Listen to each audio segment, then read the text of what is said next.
Hi, everyone. Thank you for watching. By law, I have to tell you that this is for entertainment purposes only. All videos are property of Psychic Liz Cross, LLC. Hey everybody, welcome back. It's Mr. Reality and it's my birthday week. I'm here to celebrate with psychic medium Liz Cross. And Liz, how are you feeling? I am so excited for your birthday, Mr. Reality. Happy birthday! Thank you so much. So, I just wanted to explain a little bit. Welcome, new members. So, what I try and do is through the lens of characters that we know and sometimes that we don't know, I ask them questions about their life, about their other incarnations, and about the afterlife so that we can better understand what we can do here on the earth plane. And I think that's interesting because maybe other people don't take advantage of psychic mediums like that. But, Liz, thank you to you for allowing me this platform to ask these intriguing questions of these people. And I love the Golden Girls. Okay, what would you like to know? So I wondered if we could bring in the energy of Bea Arthur, Rue McClanahan, Estelle Getty, and Betty White, and have them as like a group, and then we're going to ask them individual questions. Are they here with us now? Are they present? How are they presenting themselves? My room is filled with old lady perfume. Do they present themselves as like the Golden Girls characters, or do they present themselves in their prime? Well, they're dressed like the Golden Girls characters, yes. Okay, so if they were to do that on the other side, could are they presenting themselves as their characters or their personalities or their incarnation people on that side, or are they just representing themselves as like orbs on that side? They're representing themselves as orbs. That for us here today, they've dolled themselves up to be here. Well, are they excited about being here or are they angry about being Oh, here? no, they are super excited. They are so happy to be here. No, I don't think anyone's ever channeled them before all together. So we are the first. I'm Well done, excited about Mr. that. Reality. I always put a lot of effort to this, so I might get some questions. I might not get some questions I wanted to ask. So thank you for bringing this forth. First, let's talk to B. Arthur. How is she feeling now that she's crossed over? Oh, she feels magnificent.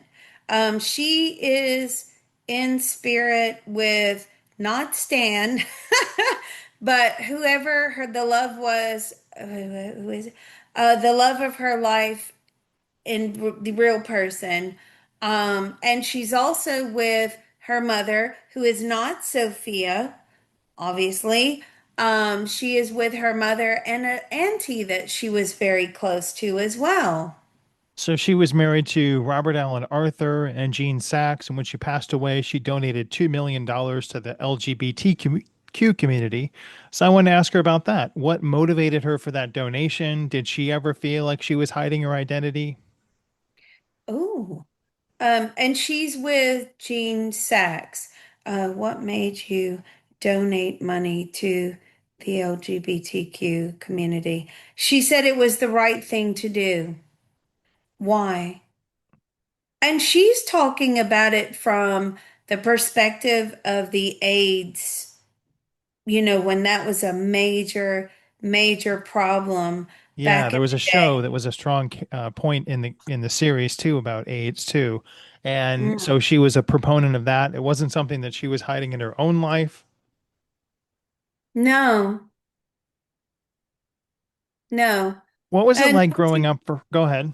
she was an LGBTQ. Okay. What was it like for her growing up, having like a raspy baritone voice and being a lot taller than all the kids around her? Talk to me about her childhood. What was that like? It was horrific, because she had to work extra, extra hard at being girly, right? And being attractive and available to men, because that was the time period that she grew up in, and she hated it. She absolutely despised it. She didn't understand why she needs to be this way, and really, she wasn't. She wasn't what? She wasn't. She, she's so funny. She says, I wasn't really that attractive. I didn't, men didn't really find me attractive. It was always the oddballs that found her attractive. Most men would pass her by. They just weren't that interested. And how did that kind of shape her personality then? If she was continuously feeling like she'd been ostracized or couldn't fit in. How did that shape you? Well, it made her bitter and resentful. Do you think that your character, Dorothy, was a true likeness to you as Bea Arthur? Oh, absolutely. She believes that a lot of similarities were there between Dorothy and her real life. And does she feel like she helped shape that narrative, or did the writers know enough about her that they wrote it for her without her intervention? She helped to shape the narrative. She laid it on a lot thicker than what was originally planned for the writers. You know, she's telling me that originally what was going to happen was that they were going to have interchangeable housemates, right? So Blanche would have kept the house, but it was going to be about different roommates that were coming and going. Instead, they had to rip up the whole script and they had to um, they had to work with the ladies that they had. They decided to keep the ladies instead of having this rotating door. Yeah, like a boarding house idea. I don't think would work in the 80s. It's not like you can watch this on Hulu, you can watch this on Disney Plus, and there's going to be a Me TV marathon of the Golden Girls if you're anxious about it, interested in it. Let's move next to, if we can, Estelle Getty, and I wanted to talk to her about how she ac accepted that role that they put her in on the Golden Girls show. I love Estelle Getty. And I have we have a private joke in my house, right? I have to tell you my private joke. So, my elderly father, we look after him, and whenever he starts, being uncooperative, just as we say it as a joke, we're like, "Shady Pines, Dad, Shady Pines." Which is what they used to do on the show. And he's like, I know what that means. But it's all done in good fun. Sorry, what was the question? I'm just wondering about her and how she embraced the role of because she wasn't really an actress, spent a lot of years as a homemaker, and coming into that role, how did she how did she feel about it? How did you feel? She absolutely loved it. It was the highlight of her life. She did so many things in her lifetime, but she says, you know what? By being in the Golden Girls, I got to go out with a bang. And what a hell of a bang it was. Those are her exact words. So you did go out with a bang, and you were actually suffering from dementia towards the later years of your life. So how did that factor into your on-screen personality and your everyday living? How did that factor into? Did you ever feel like you were Sophia? Oh, all the time. She loved the character of Sophia. Now, she was a lot softer, Estelle, in her real persona, but she loved it for a few moments every week. She says, I was allowed to say exactly what I was thinking. And I agreed so much with Sophia on so many levels. But of course, I was always too polite to actually be Sophia and talk like Sophia and say it like Sophia. But she loved the fact that she was able to express herself and her true feelings through the character of Sophia. You were actually younger than Bea Arthur, but played her mom. So how was your relationship with Bea? Tolerable. B was a very difficult person in real life. It was clear she was suffering with depression. She could be very argumentative. She was very demanding. Estelle says that B is quite narcissistic, very entitled. very resentful, very bitter. But Estelle got along okay with her because she just didn't read into B's demands too much. Others did, and others would actually verbalize their disappointment or their disagreements with B. Estelle didn't really do that. She says, "You know, life's too short. I'm having fun. I'm not going to allow someone to just spoil this for me." So she got along with B. Have they hang out on the other side? Are they still, at some retirement home on the other side, or is this the first time they've come together since all their passings? This is the first time they've come together. I mean, they've seen each other and said hello, but they definitely don't hang out. I mean, once they got to the other side, it was very much, you know, we're going our separate ways. They went their separate ways before they died anyway. I mean, But apart from working, I they mean, they weren't lived together for really 8 years, it seems like to us in the TV world, right? right. But apart from working, I mean, they really had separate lives outside of the work environment. You mean the Golden Girls wasn't real?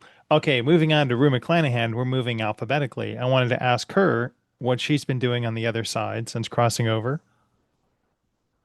She's really trying to portray herself as Blanche, and she is sitting, she's showing me like this glamorous scene where she's sitting on a table and she's got her necklace in her hands, toying and playing around in a flirtatious manner, and she's surrounded by men.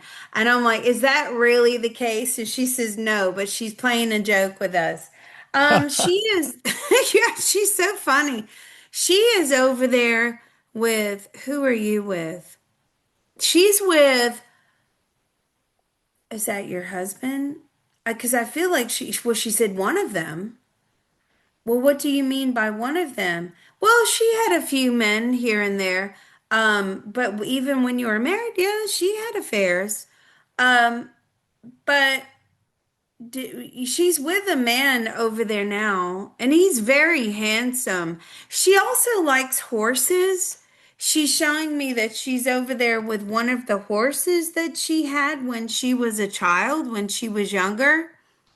She is actually a very quiet person in real life. Not the life and soul of the party like she portrays or she portrayed in the Golden Girls.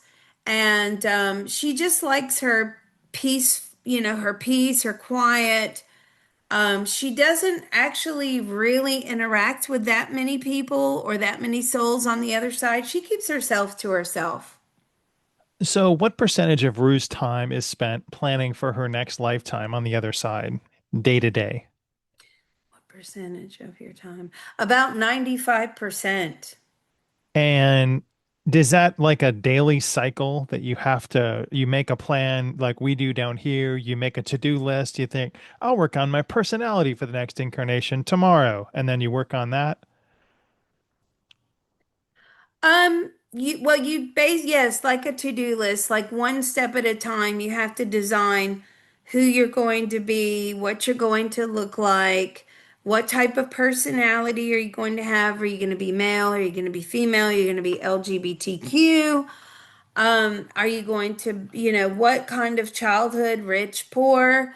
So those are the sort of the details, the framework, and then you start filling in that the frame, right? You start then going into the nitty-gritty things, every nook and cranny has to be accounted for. Every second that you are here on the earth plane has to be accounted for.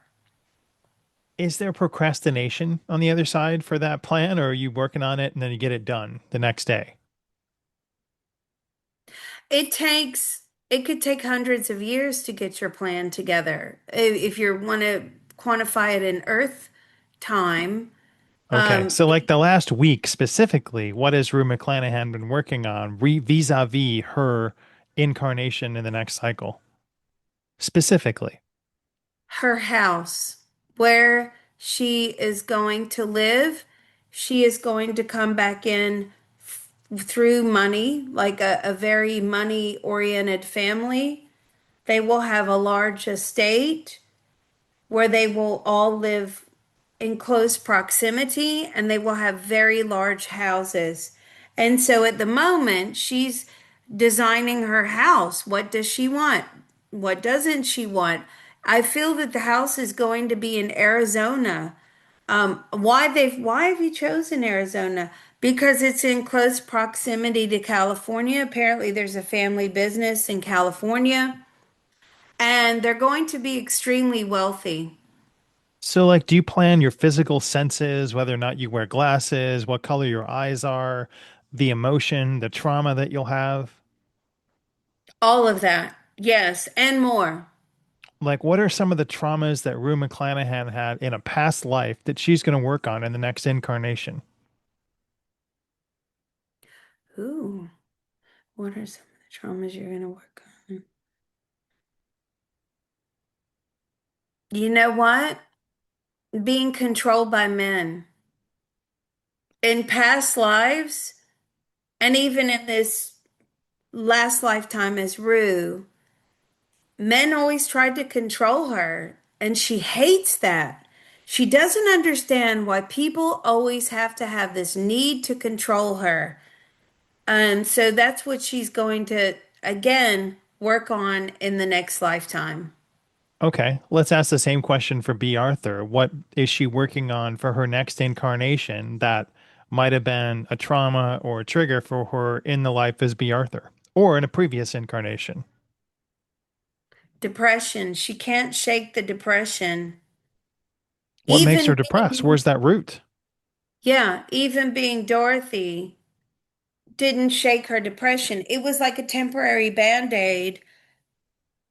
Oh, as she was playing Dorothy when she was working, but then as soon as she came out of the role of Dorothy, she was reminded that I'm actually B and I'm depressed. What is the root cause of that depression? Now that goes way back.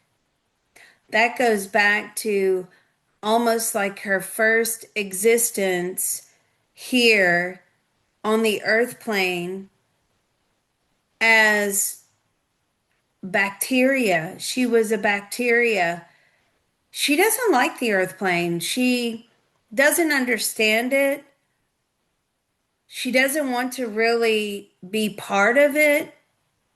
She feels like this is all very made up and forceful. She doesn't like it. That's where her depression stems from. So you're saying that as a bacteria, one of the first incarnations, Bea Arthur, before she was Bea Arthur, was depressed. What makes a bacterium depressed? She says, well, what's good about bacteria? There's nothing good about it. You have an agenda to take down a species or to take down whatever it is that you're going after. So, well, that's confirmation because we've had that question before. Do bacteria have souls? Yes, they do. And she didn't want to be that. She envisions herself as I would like to come down here and be an angel and be generous and giving to others, not really get into this whole karmic relationship thing.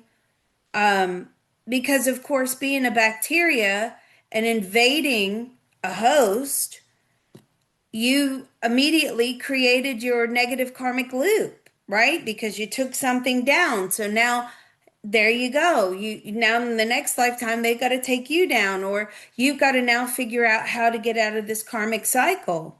And she just can't. I mean, the whole idea of it is very depressing to her.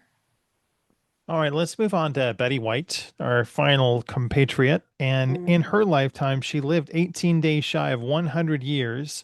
And so I wanted to ask her, because she's had a longer life on the earth plane most recently, does that make her soul any bigger or any more dense or any more, impactful from the others since they lived longer or she lived longer? She is an older soul compared to the others, right? She is actually on Ascension step number 5. So she really is very much on her last few lifetimes here on the earth plane. They're still stuck in twos and threes. She's actually way up there.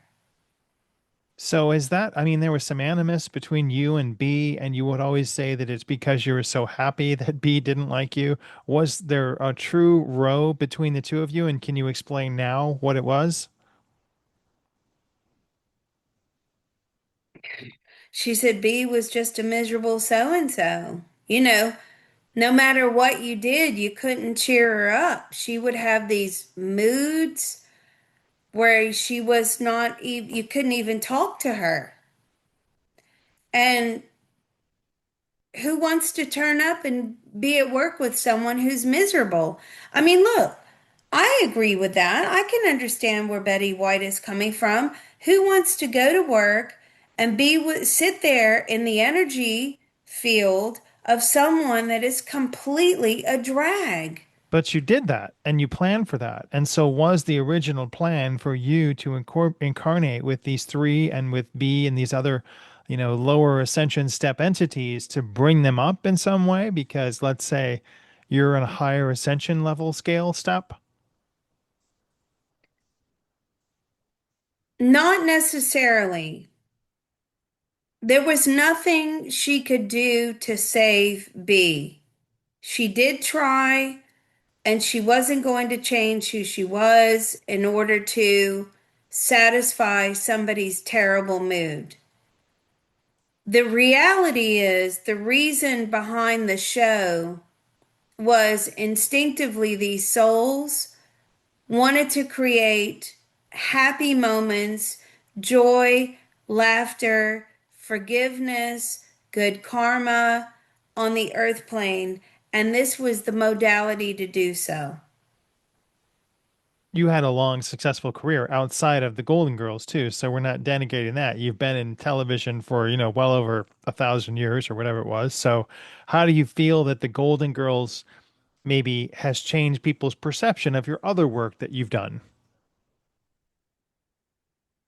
I mean, she is her character. Again, I mean, I know she was, you know, say Flugen and all those things, right? But she was really quite true to form with Rose. She was obviously very intelligent, where Rose plays a bit of a dimwit in the show, but she liked that. She liked the innocence of Rose. Um, she was very closely aligned to the character of Rose.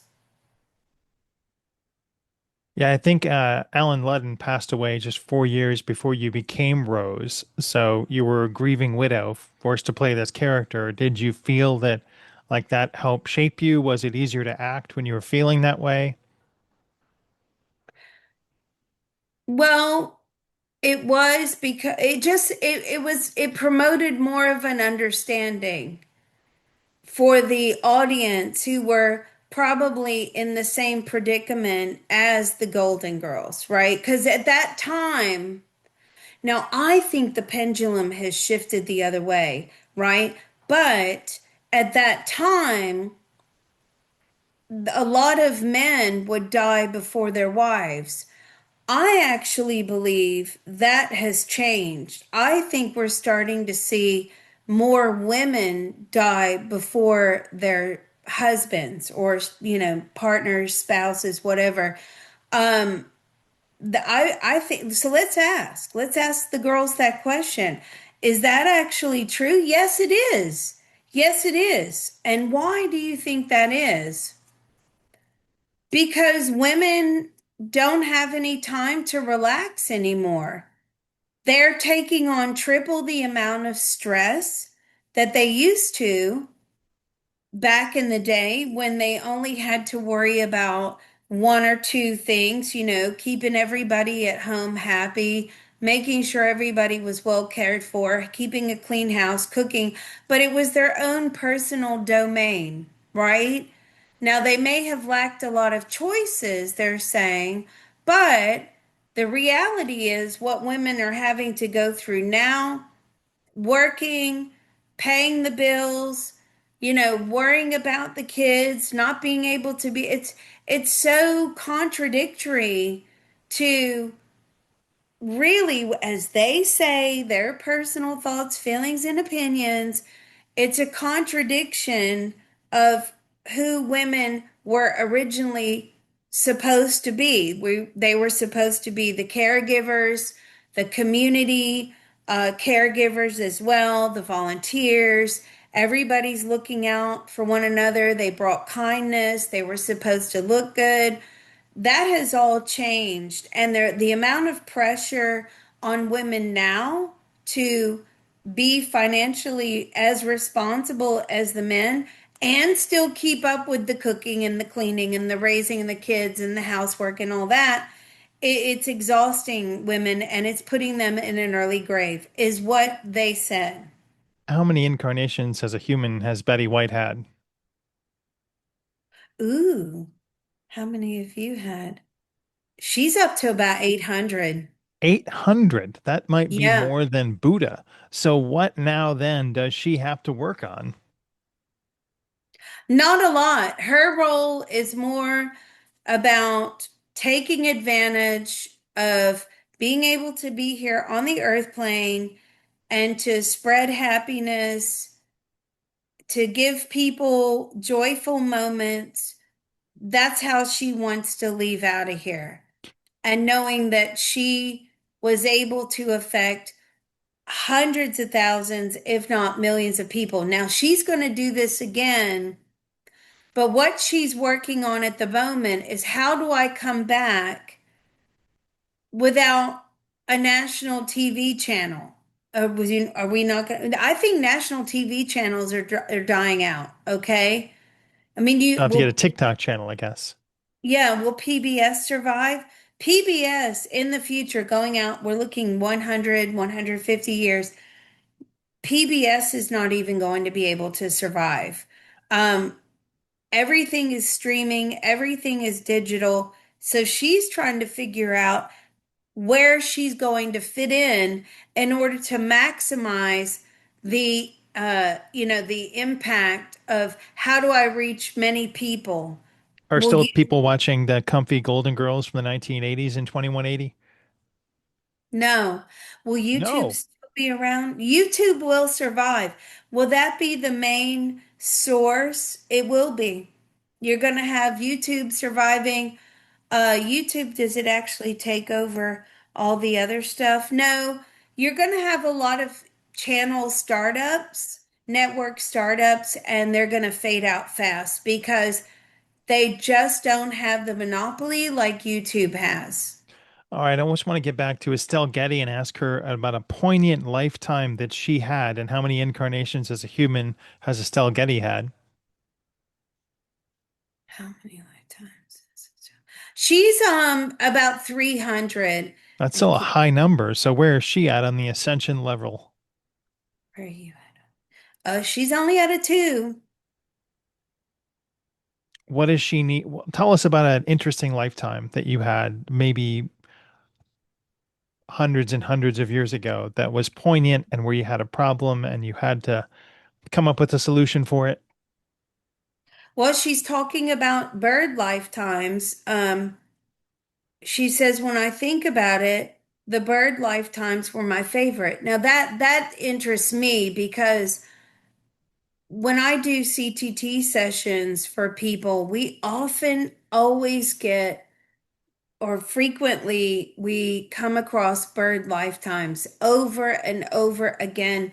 So many bird lifetimes, thousands of bird lifetimes. So, what was it about the bird lifetimes that you liked the most? She says, I like the freedom. I like the ease, the simplification of it. Yes, hunting for food was hard, finding work, eating food, feathering your nest was difficult, but it's nothing like the complex living that we have today. Okay, so let's ask a different question then.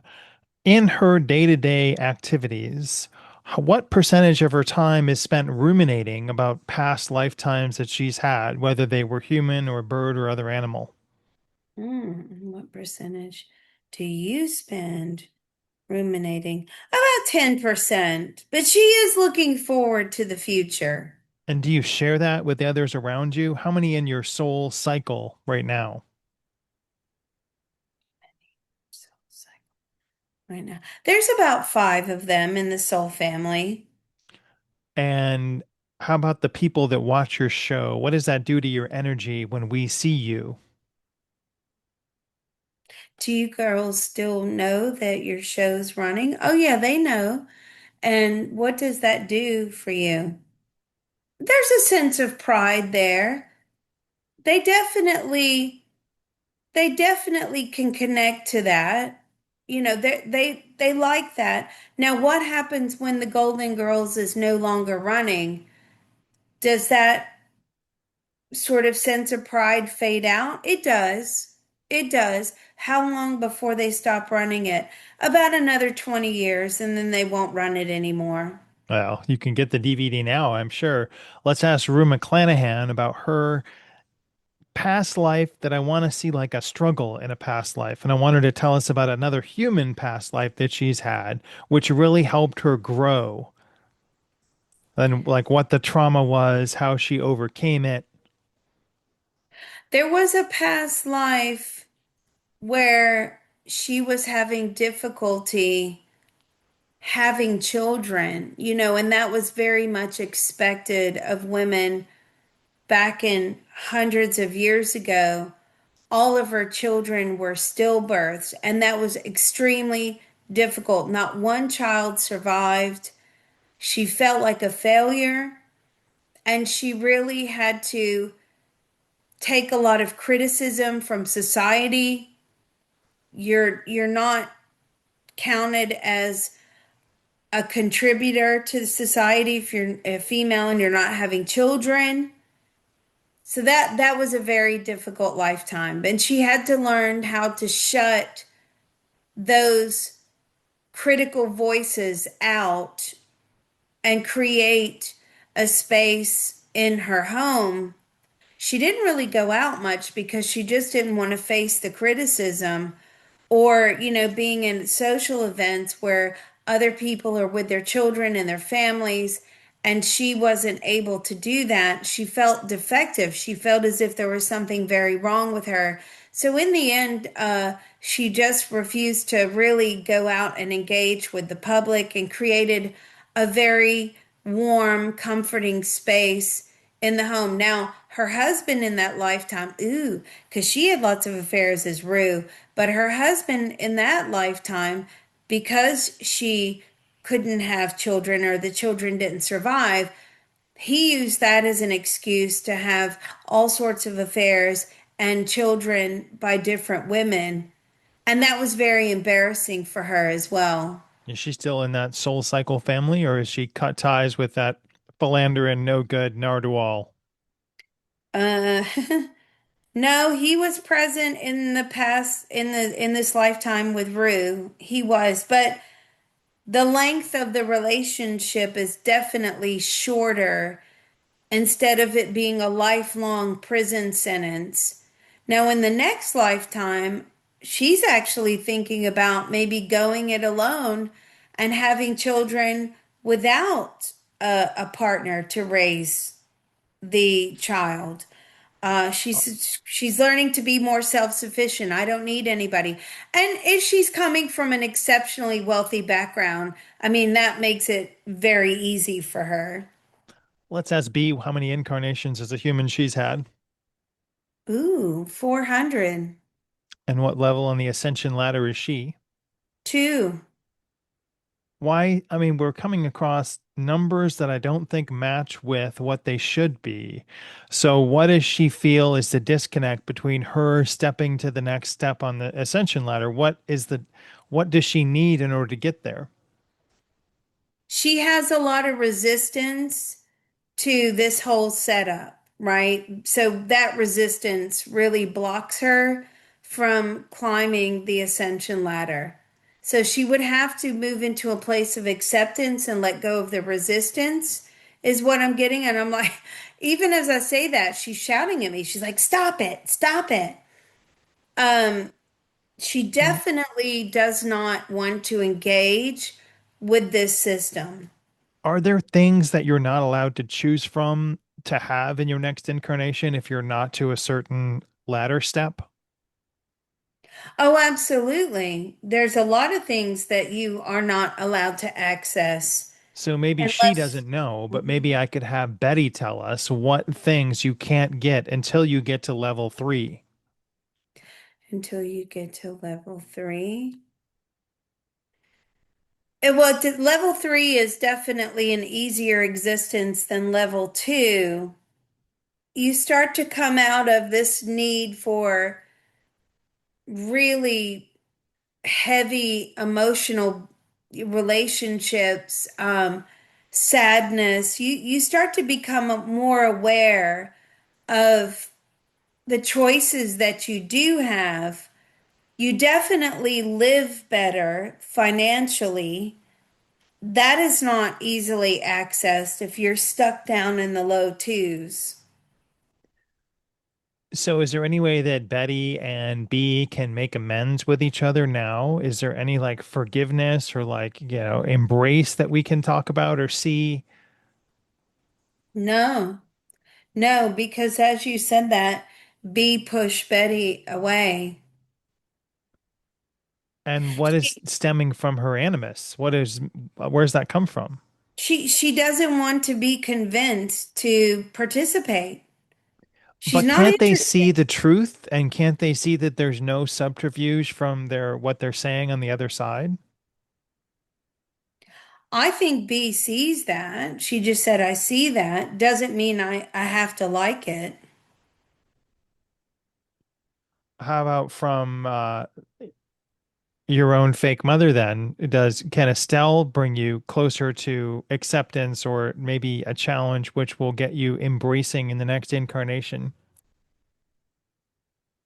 I don't think they're going to have another lifetime together as something like the Golden Girls. They're all going their separate ways. These are not, family, soul family contracts. These are just soul contracts.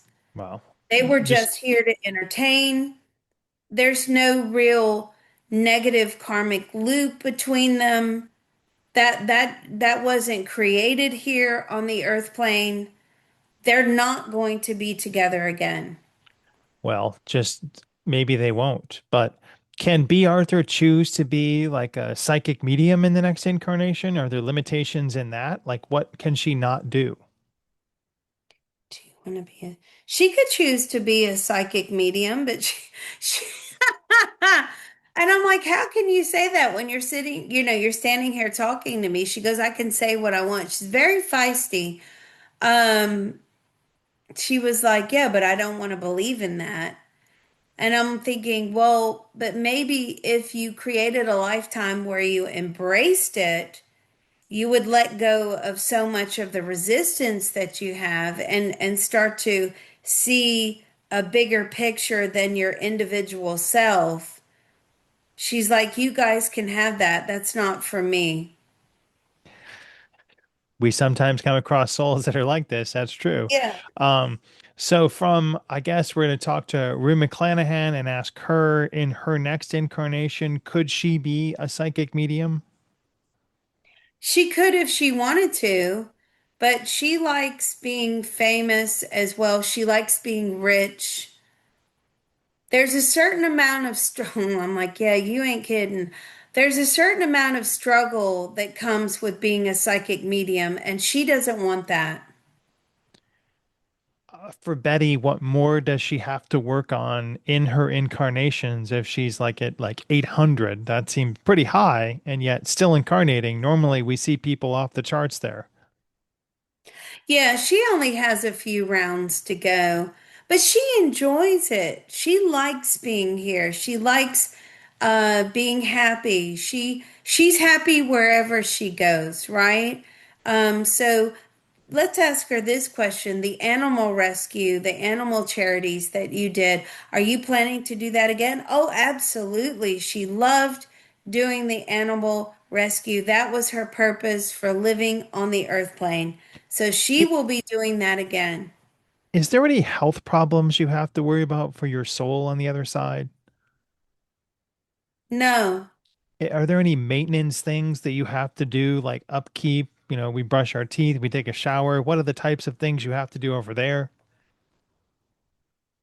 You just have to know when your energy is getting low and to make sure that you allow yourself enough time to recharge. It's like a constant recharging battery. So you don't want to wipe out your energy. Where do you go to recharge? It's self-charging. Like batteries have a memory effect. So does the soul also have a memory effect where it can't always get it to optimum charge capacity? Sometimes, yes. And how do you flash that out to make sure you can get it back up? You just have to take a time out and, make sure that you're not exerting yourself energetically. What was Betty's most fascinating human lifetime over 800 incarnations besides Betty White? Human lifetime, what was your most fascinating? Um, there was a lifetime where she was deaf and mute, and it was just her and a farm animal. She loved that lifetime. It was so peaceful, so happy. She could telepathically communicate with this animal, and the animal was her best friend. And she never got married, she never had children. She and the animal died together.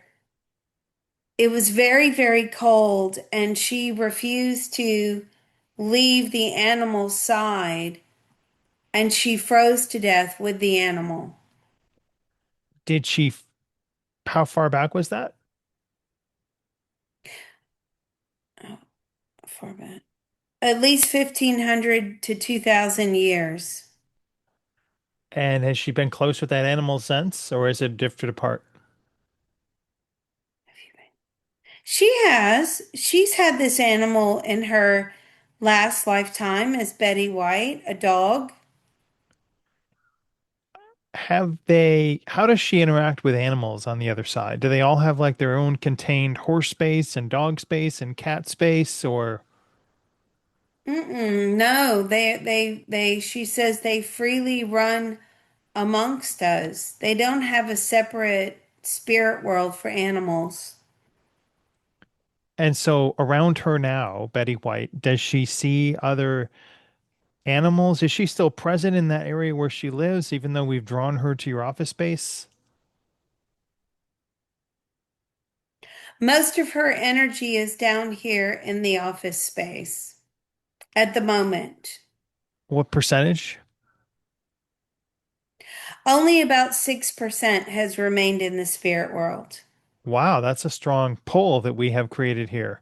Like, what had she been doing this past year besides working on her life plan? What other activities are you engaged in on the other side as Betty White or as the soul of Betty White? She's just interviewing and making contracts of how she can benefit others the most. That's her goal. Does she still take classes or is she done with the whole classes routine? No, she can teach classes. What is she teaching classes on?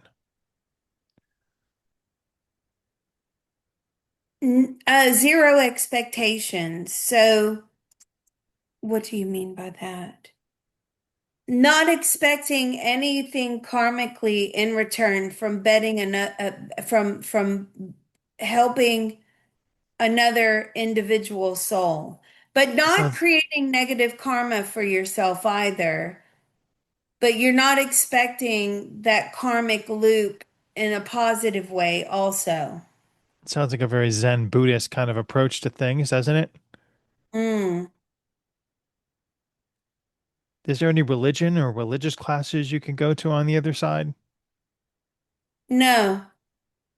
Do souls congregate outside of their soul group, or are they primarily limited to hanging out with their own families in soul form? She says they can go wherever they want, but they tend to stick to their soul family. Is she as positive on the other side? Is how does that resonate with what her soul looks like, her positivity? So she's more of a yellow and white color as far as her orb color or her outline. Where Dorothy B has a much darker outline color. Um, Rue has more of a pinkish red, and Estelle has a green sort of aura. Dorothy definitely has almost like a deep blue going into a purple Do they still have chakra systems on the other side in their souls? in their souls. Do they still have? Yes, but it's not like how we have it in a physical body. How is it different? It's locked away. It's condensed down and locked away. And I guess I'm still trying to formulate this question. If we were to like pray to the idea of the Golden Girls as an entity, as a collective, would there be anything that they could do to help us manifest or give us health on this end? They can inject some love into your heart and some comfort, but that's about it. How much of their time, each of them, do they spend like looking at their family members still incarnated on the earth plane? Some of them, they monitor their loved ones all day. Which ones? Which ones do you do that? Pretty much all of them. All of them except Estelle.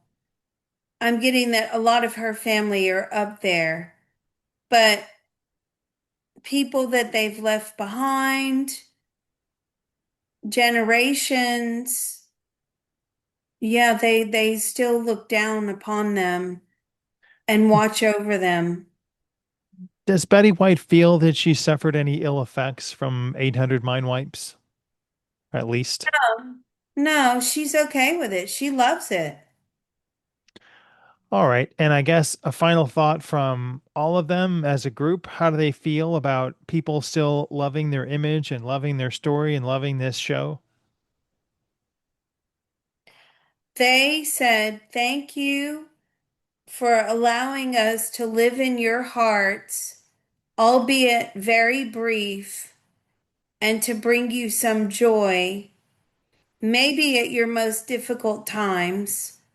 And they really are appreciative of that. Well, we're appreciated the time that they spent with us too today via psychic medium Liz Cross. And Liz, I appreciate you. I appreciate B, Betty, Rue, and Estelle. Thank you all so much for joining me today. And I hope they have a wonderful time. Being friends on the other side. Thank you for Wouldn't being that a be? friend. I was waiting for it. Thanks very Yeah. much. Thank you.